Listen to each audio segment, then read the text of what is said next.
কাউকে উপকার করলে তার শেষ পরিণতিটা যেন এই গাছের মতোই হয়। আমাদের জীবনেও কিছু মানুষকে আপনি উপকার করবেন, দিন শেষে এইরকম গাছের মতোই প্রতিদান পাবেন। এই গাছটি এতদিন পর্যন্ত মানুষকে উপকার করে আসছে, তাকে ফল দিয়েছে, গাছের পাতা থেকে ঝাড়ু হয়েছে। আজ দেখুন কি তার করুণ পরিণতি, তার উপকারের বিনিময়ে আজকে তাকে কেটে ফেলা হচ্ছে। এভাবে আপনার আশেপাশে এরকম অনেক মানুষ রয়েছে যারা প্রতিনিয়ত আপনার আমার সাথে শুধুমাত্র প্রয়োজনের তাগিদে আমাদেরকে ব্যবহার করে যাচ্ছে বা আমাদেরকে উপকার করছে। নিঃস্বার্থভাবে কেউ কখনোই কাউকে ভালোবাসতে পারে না। তারই একটা উদাহরণ আমাদের আজকের পিছনের এই গাছ কাটার অংশটি।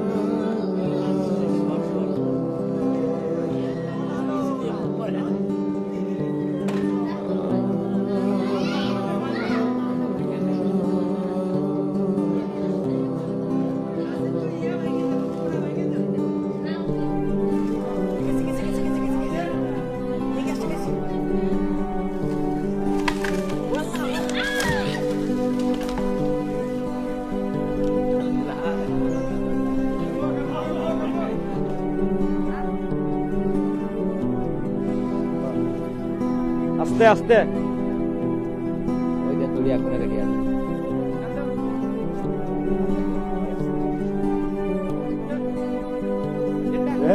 ফেলে দেই দেখো